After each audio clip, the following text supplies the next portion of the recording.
to my improv TED Talk, where today I share a thought that I had when I was in the shower.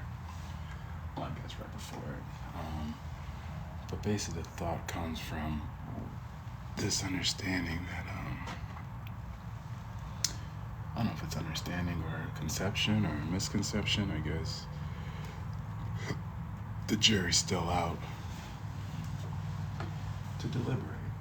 And the question or the conception or misconception, depending on how you view it, is that the statement that people say perception is reality. Reality. Perception, or what someone perceives, or what people, I guess, it doesn't say if it's a collective or not, it just says perception is reality. And why is that important or not important is the question. And I think in order to start with that, I guess my current understanding or where I stand is that the answer is not as important as the question. Because what is the purpose of a question? There, exactly. What's the purpose of a question? I think the purpose of a question is exactly that. What?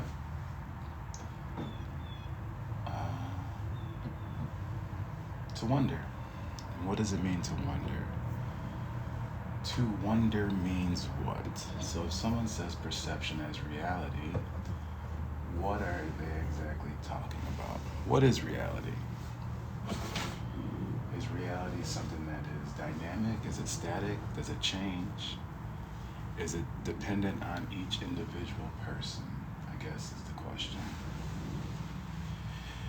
So if someone in reality says that life is not of any value or meaning, does that mean that that is exactly the case of what life is? Or if someone says that life is meaningful or value, does that reality mean that is exactly what it is? And how would you know?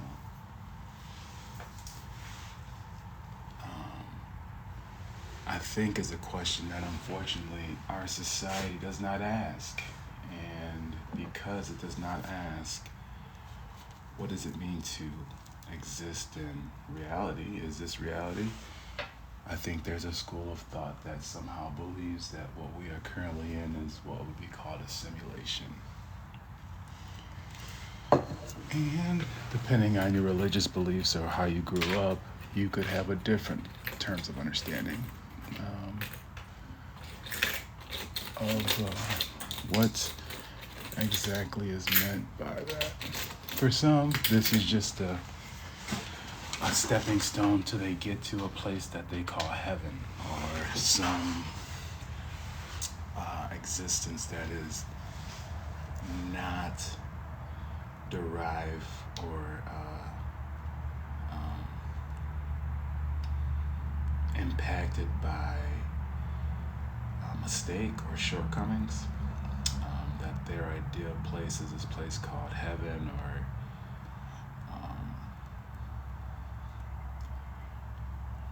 Shala, or like this place of paradise where it appears where nothing, I shouldn't say nothing, where everything is in complete harmony. But exactly what is harmony, right? And how does that relate to color? Will be my argument. I will say that either everything's a mistake or nothing's a mistake.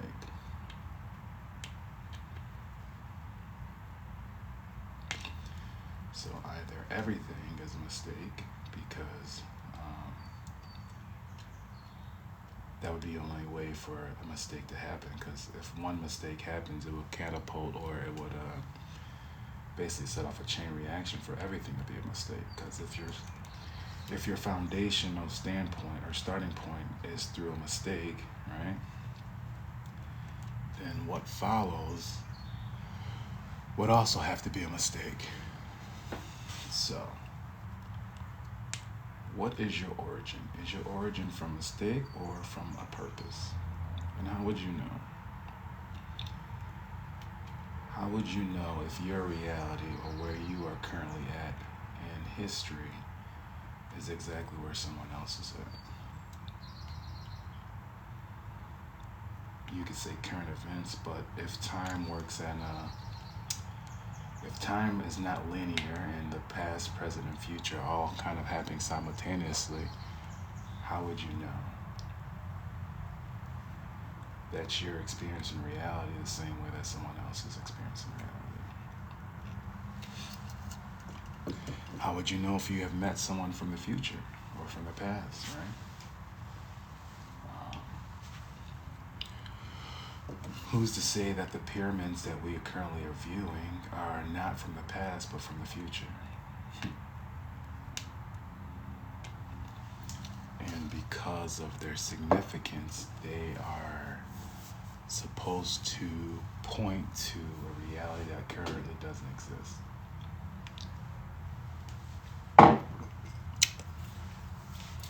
How can you prove someone wrong about that? And think about how loaded a question that is. Why would you want to prove someone wrong? So let's say for someone, right, they believe in a narrative that has them on a path for goodness and wholesomeness and to do, I guess I should start like this.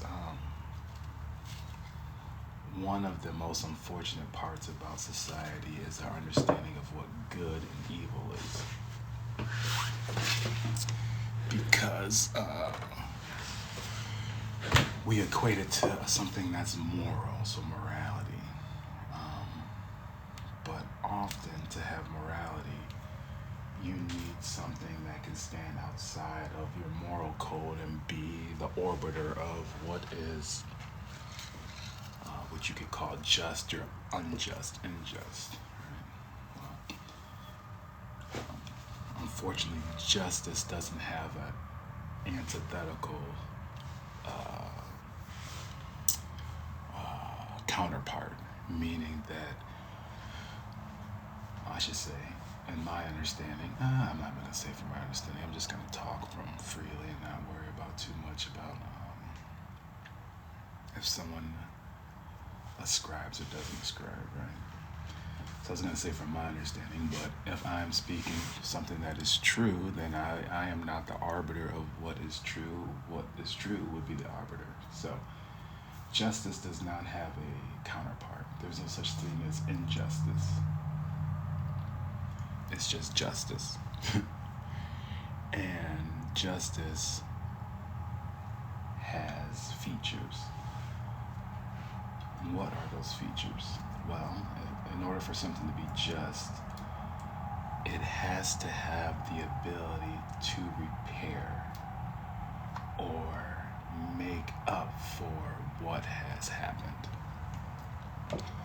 So in our current system, we think that justice is if someone gets a prison sentence, right? So let's say a company directly or indirectly affects a water system, right? And in that, well, I guess I can use and in that decision of what to do with its waste, ends up polluting the water and harming millions of people and killing some, right? Well, unaliving some, I should say, in the process, right? A good example of this would be Texas with the freeze that happened a couple of years ago, where the Senator Ted Cruz ended up going to Cancun during a winter storm that affected the power grid, right? Lives were lost. And the way you could view it is either incompetence or corrupt. And either of those, to me, are fireable offenses, right? So you have a system or a grid in Texas, at least, that we're told that it cannot maintain a winter storm, and there's some recommendations for change. However, the local authorities and those in charge decided not to for whatever reasons. I'm going to say that the reasons for this case were any good, right? Although I don't believe it, I do believe it to be corrupt.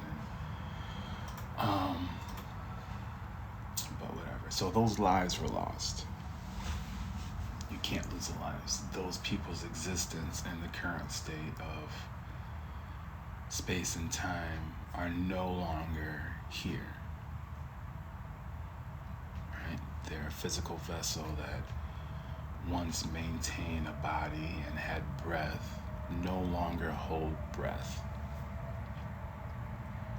The breath has left the physical vessel. Now, justice would not be those people being held accountable for their ineptitude and lack of action, right?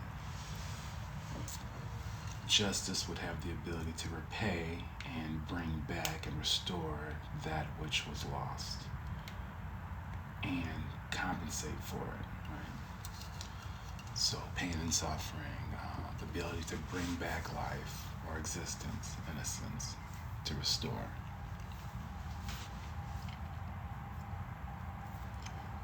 And because currently existence does not allow for bringing back a life or a physical vessel, we have not experienced justice. Right?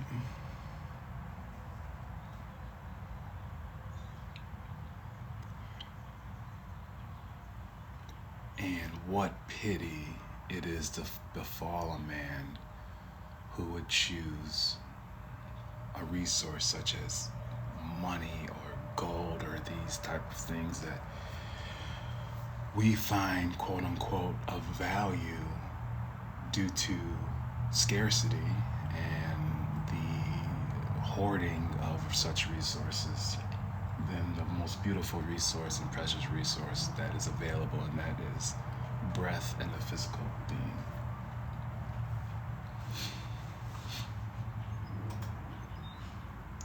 Like a person like that, to me, should be pitied. But is perception reality?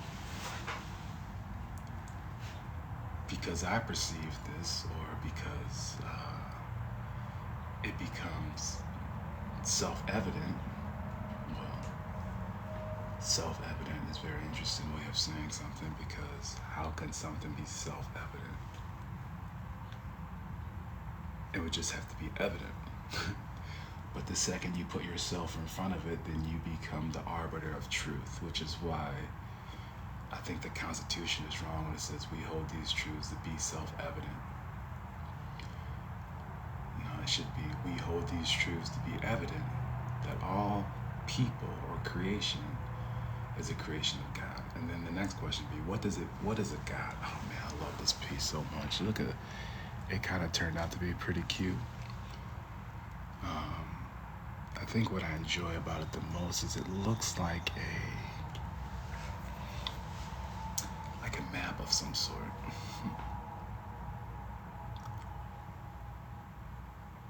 And I love how the green highlights the red, and there's like a little blush of blue.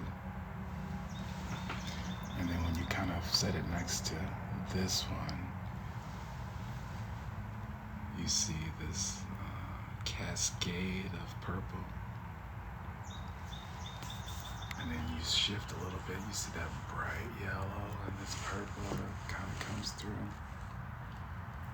And then in the back you have this like story of redemption.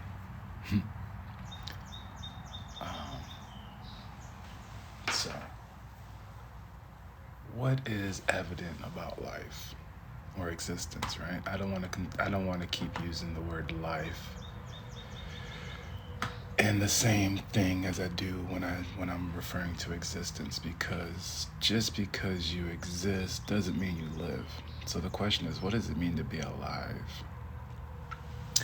Because I imagine there's many people who exist that don't currently experience what it means to be alive. And just because you exist doesn't mean you've lived, right? There's different beliefs as far as reincarnation and other things of that sort, which um,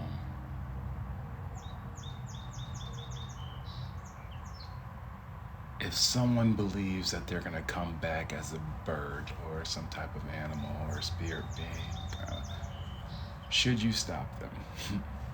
Like, what harm does someone believing that they could come back in a different form affect them? Because if you look at the first laws of thermodynamics, is that energy cannot be destroyed or created. It just changes into a different form. And does that matter?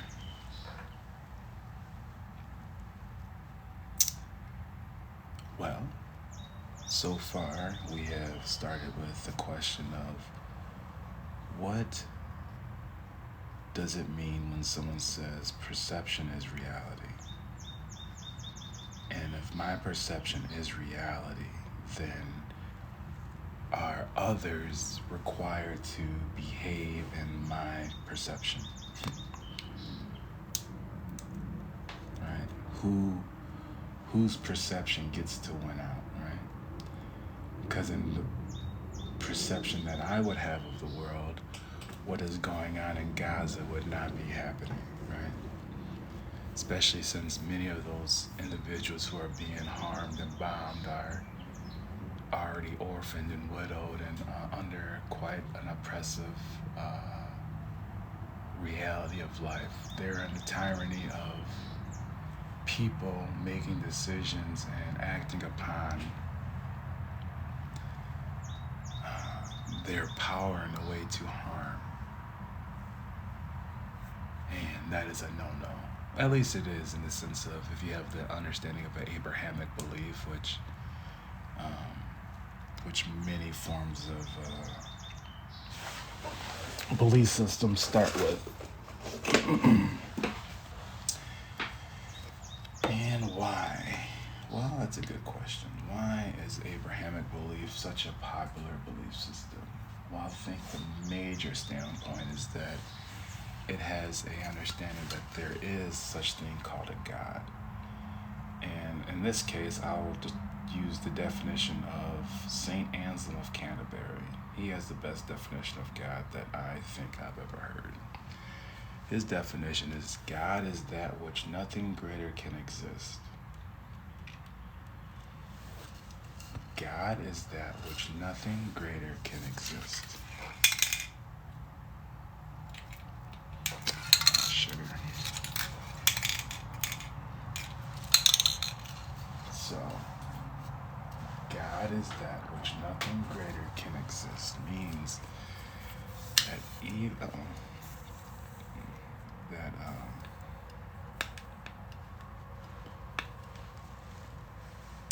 that let's say you imagine what you think God is. Oh, sugar. Oh, there we go.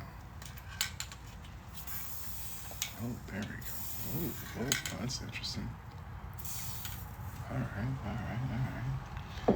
So unless you have an imagination of what you think God is, right? The most wonderful character being you could ever imagine.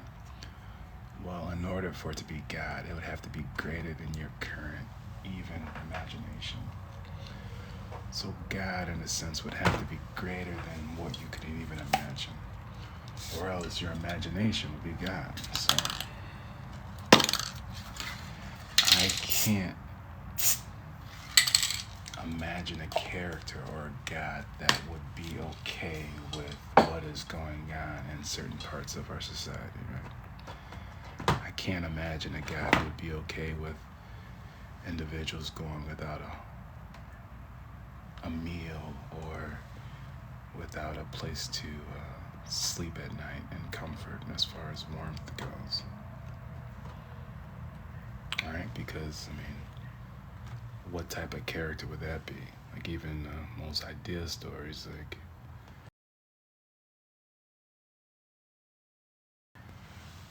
what you would imagine to be a good character would not go like that.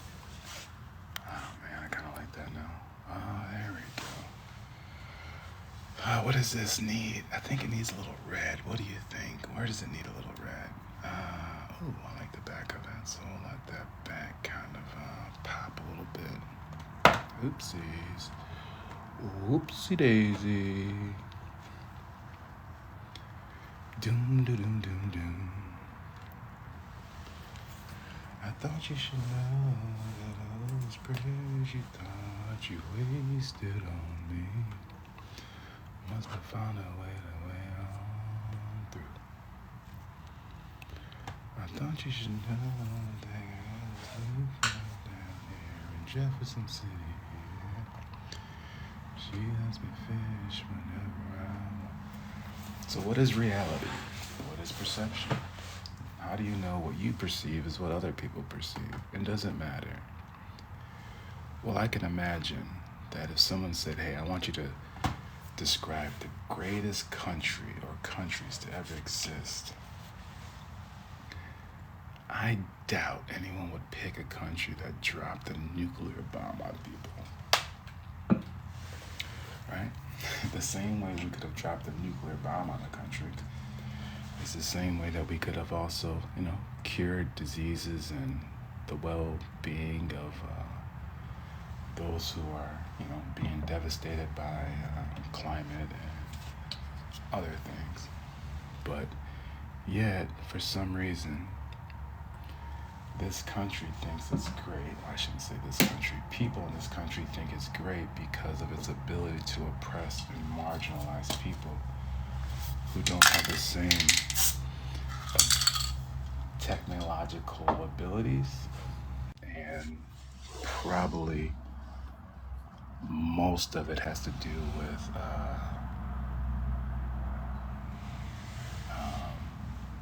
interference, right? Think about how many brilliant minds have been lost through the hardship of what's going on in Gaza.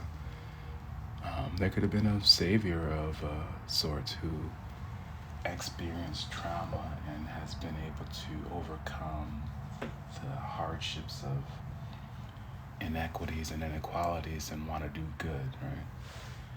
Think about people who are privileged and have the ability to kind of do anything that they want, and what they choose to do is to harm those who have experienced some of the most hardships of life, right? Like, what does that say about an individual?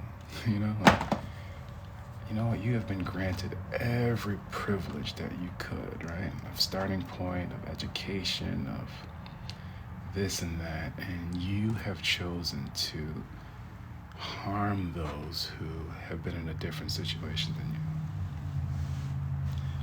That's a different type of fucking evil, in my understanding.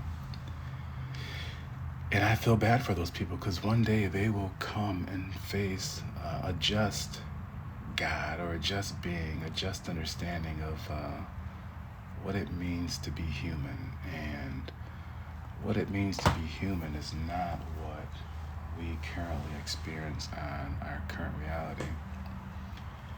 What it means to be human is to create and to develop things that did not exist into existence, right? So currently, if I don't put any paint on this canvas, right? I already did, right? So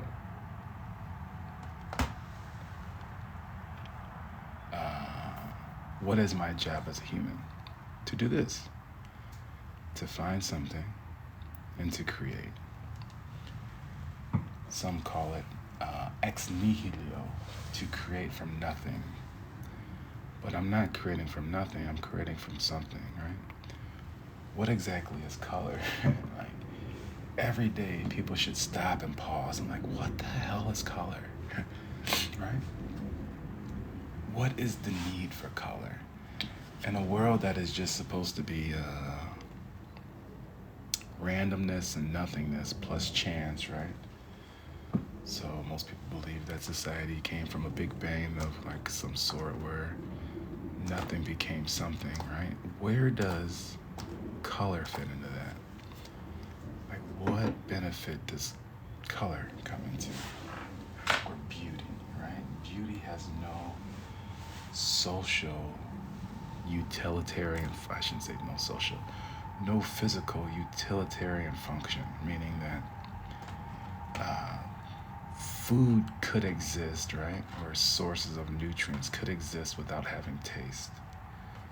But yet, for some reason, food tastes good, right? And I don't know if you ever had something made from a place of love, but the food tastes different than a food derived from a place of gain or profit. Oh, have you ever had like a family recipe of baked goods made um,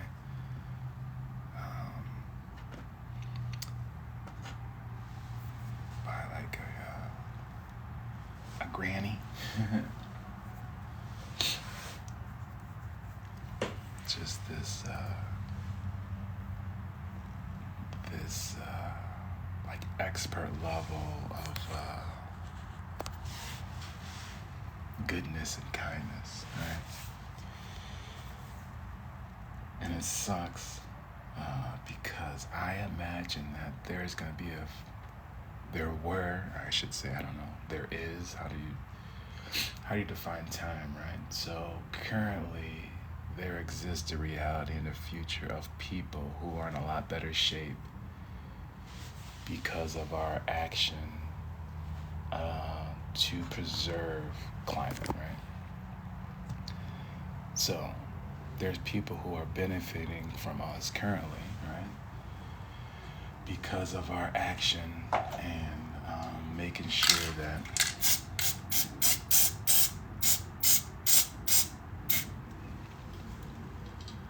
the climate crisis that they could encounter is solved. So currently right now, there's a people who, based on what we are doing or not doing, are either thriving or suffering based on our inaction. That means also there's a people who are being devastated by our inaction currently happening at the same time. And somehow both of those realities are being played if time works as it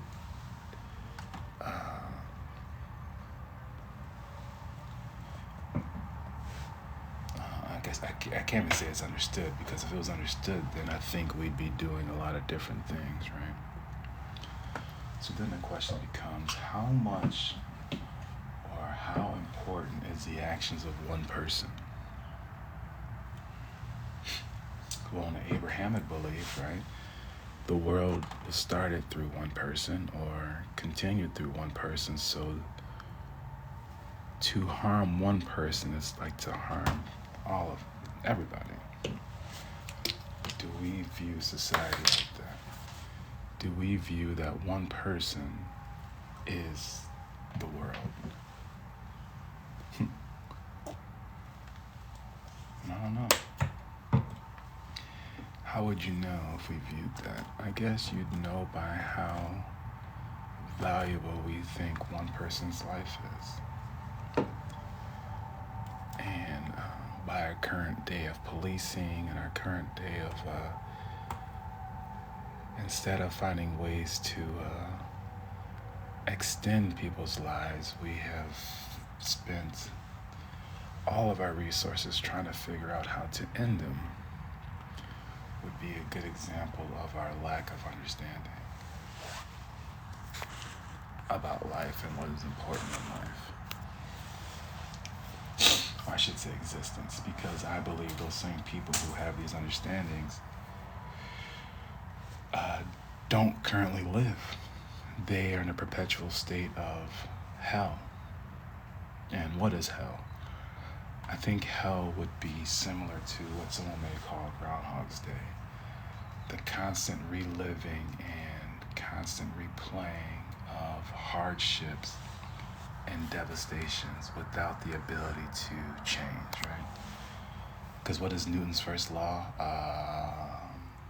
An object in motion will stay in motion until acted upon by equal or greater something, right? So in order for someone to change or have a ability to change, they would have to meet someone that is the counterbalance or the antithetical aspect of what their current existence is. And if society has a predominant way of doing things, and that's to view life as just a symbol of randomness and lack of meaning, then how could anything change, right? It would have to encounter or experience something that is different than what is currently offered. Which brings us to our question: what does it mean to be human? Like, are you just here for a capitalistic reason to provide profit and gains for companies that, I don't know, kind of are antithetical to what it means to be American or wherever you live, right? So if a company really cared about you, right, wouldn't they be wanting to do the very best for you, right? It's always funny that these companies like put the customer first. We want to give the best customer experience. Well, how can you do that if you don't put your employees first, right? And what does it mean to put your employee first, right? It means to care about their emotional well-being, their social well-being. You'd be advocating for everything that is in their best interest. For what reason? Why would you care more about your employees than you do your customers? Because the more you care about your employees gives the employee a greater opportunity to care about your customers. Because who is going to be doing most of the interactions with your employees? With your customers? Well, the people who work for you, quote unquote. But in our current society,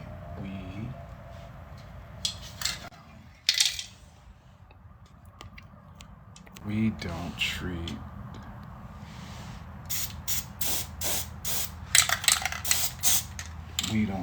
individuals with the care and the purpose that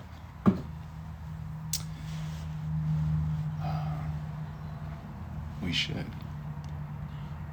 And then you have someone like me who is just lost. I'm in a society where it feels like, you know what? I hate it. I hate the way that we treat individuals. I hate the way that life is unvalued for these, like I think people think like diamonds and jewels are like, what is valuable? Like what?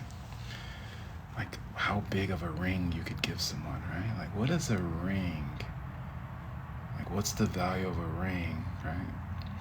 So I guess our question is this: how many people, right, have been given their idea diamond ring or whatever it may be, and those marriages did not last? So basically what I'm asking, is a ring a guarantor of a successful quote-unquote marriage?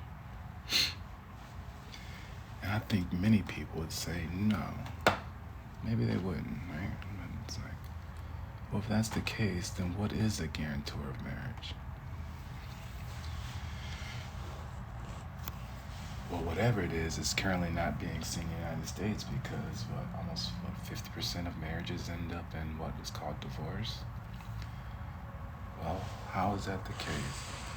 How is it that the case that supposedly the most advanced society to have currently existed, right?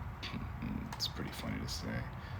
Advanced in what sense? Our ability to drop a nuclear bomb on people, right?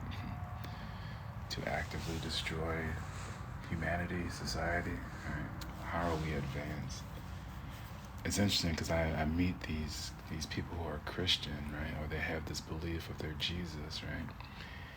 And if they were to ask their, imagine sitting back in the day and you had this person named Jesus and you said, hey, Jesus, I have this idea. What is more possible, right? For humanity to go to the moon, or for humanity to make sure that every single being has enough bread for the day? Which one will society reach first? Will it reach the moon, or providing food and shelter for all of its people that inhabited the earth? I imagine someone would look at that person and say, you fool, it would be so much easier to provide bread and shelter than to ever go to the moon. Then you fast forward how many years later, and it's like, well, which one have we done? We have definitely gone to the moon, but for some reason we have chosen not to feed and shelter all those that exhibit or exist in this life or existence. And it's like, what a shame of humanity, right? The purpose of humanity is that, it seems like existence has done nothing but create problems. And what I mean by that is any system, right, that has energy operating. This is me putting in thermodynamics into almost like a game theory model, right? So any system, a closed loop system that, I guess in this sense, is not closed looped, because every single day we have physical vessels entering and then physical vessels leaving. So the system is constantly changing, right? Which means what? There is a potentiality for disruption or disharmony or a lack of harmony. For what reason? Well, nothing is static. Everything is dynamic. Everything is constantly evolving and changing, right? So what does that mean? It means that so should our understandings, right? And how have our understandings changed since the 1960s, right? Do we see life as existence as any more valuable? I guess I want to I make a difference between living life and existing. Because if you don't understand the difference, it'll be a very hard thing to understand. That just because you exist doesn't mean you live. But if you live, that means you had existed, right? Right. I don't understand what you mean by that, but I'm going to disagree because I am primed to just disagree with that which I don't understand. And why? Why do people disagree with that which they don't understand? Well, unfortunately, it's because of the educational system. The United States educational system is complete ass.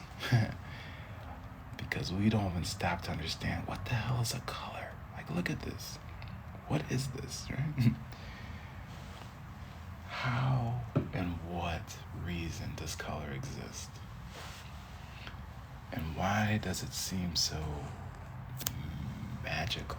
Right? It's the one aspect of life that has no actual answer, but yet we view it every day and we don't stop to just take a second and what the hell is blue? What does blue represent? Well, I can tell you what blue represents. Blue represents an ability for one day there to be a people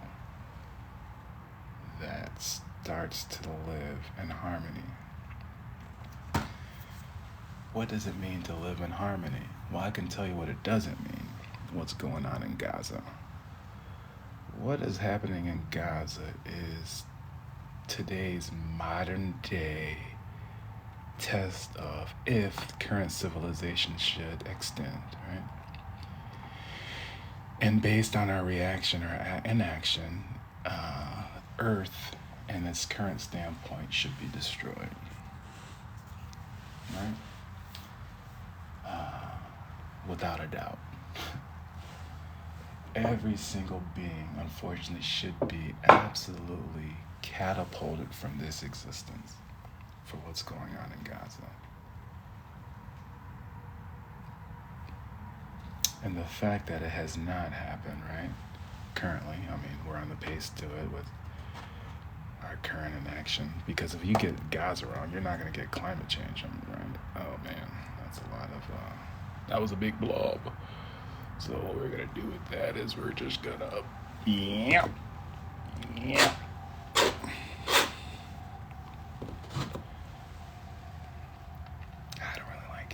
I don't really like it, but the cool thing is sometimes you encounter a situation, you just gotta figure out, okay, well,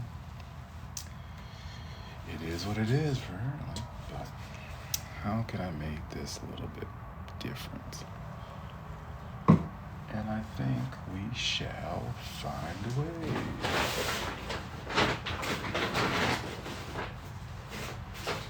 Ooh, a little silver has always made it a little better. So,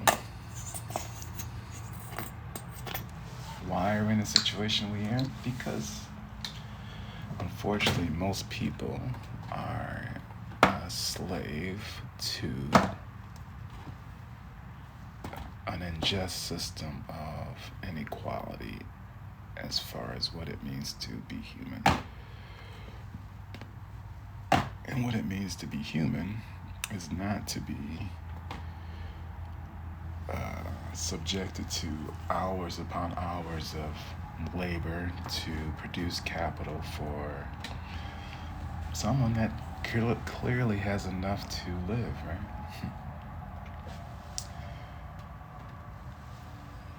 At what point, when your needs are met, is it your responsibility to make sure that someone else's needs are met? Regardless if you think they deserve it or not deserve it, like, right? To say that someone doesn't deserve a meal is psychotic, because we all know that in order to live, you need food, right? And if I am more empathetic to a dog getting a meal, right, than a human, what does that say about me?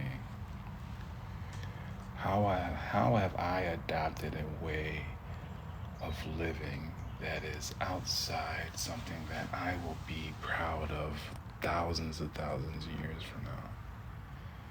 Because I imagine those people thousands of years from now, with our current lack of understanding how this digital stuff work, will be looking back in societies and like, man, I imagine like a society that looks back and says, all right, we have a federation that has the ability to go back and change the history of time. Who should we gather? Like, who is worth rescuing or saving, right?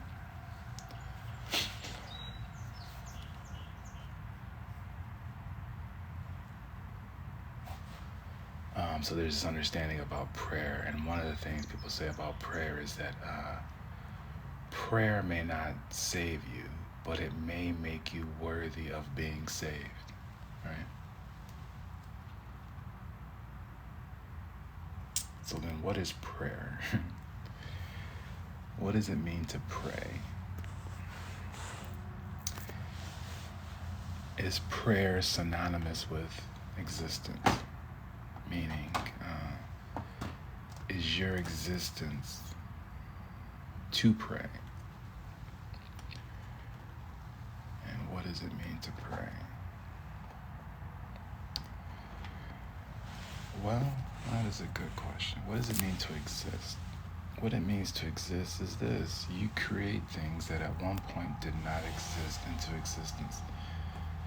Things that, someone else may not find beauty in, but someone else may see as a remarkably beautiful thing. And who's right, who's wrong, right? It doesn't matter. So, that's is my TED Talk. What have we learned? Well, we have learned that you exist if you're saying this, right?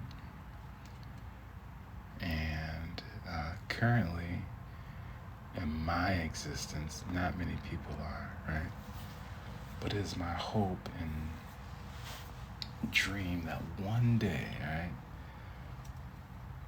there will be a people so kind and compassionate that can make an understanding of this, right? This beautiful story. Do you see it? I would love to share it with you one day. What that story is, because it is a story of a quote-unquote black messiah right here. But a black messiah isn't what people think, right? What is a messiah? Well, teacher. What does it mean to teach? Well, I guess in order to know what it means to teach, you have to understand what does it mean to learn. And what is the ability of ones to learn, right? How often do we view someone based on some characteristic of society and we think that this person has nothing to offer me? And you make that assumption based on followers or economic resources or a system of understanding that is predominantly derived from a capitalistic system, right? In order for humanity, or for, I guess I should start like this.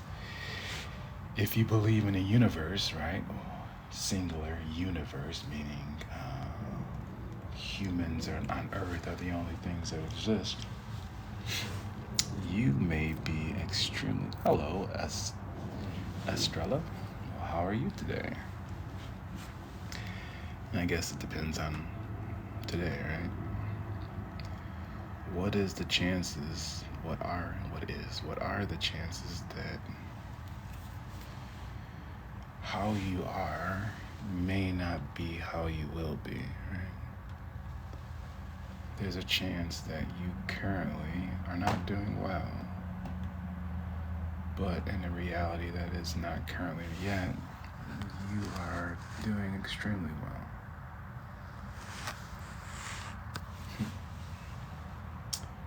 So, what does that all mean? It means that life is something extremely meaningful, but existence is questionable. To exist is to experience a reality that you would not choose for anyone. Now, if someone said, Anthony, I want you to choose the perfect existence for someone to inhabit. Everything is so small, but it looks so big, right? It's the color. Really, really big colors. So the gold adds a little bit of balance to the, I guess you could say, bold colors coming together, right? One of the things that I enjoy is trying to see what is the most harmony or harmonic colors can become. And there is no color that doesn't go along, because all colors tell a story. And I guess I should start. What colors do you notice, right? So this is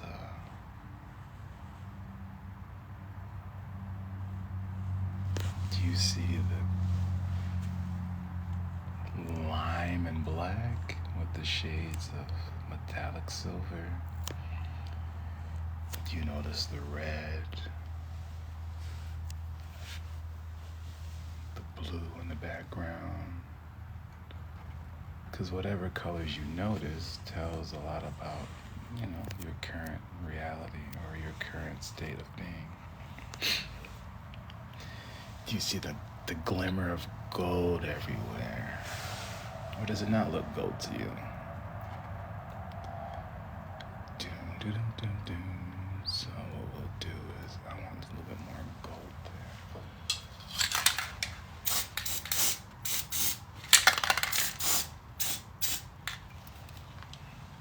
There we go.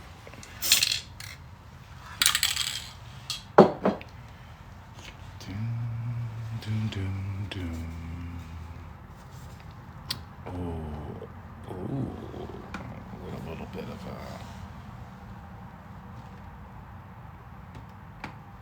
there we go.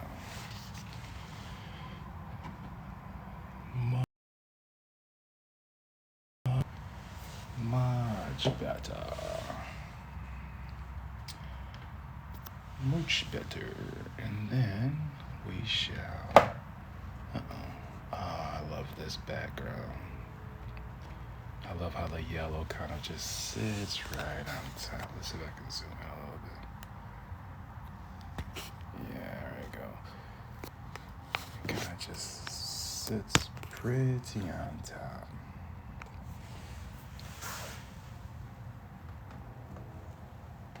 Yeah, we'll just let that zoom out.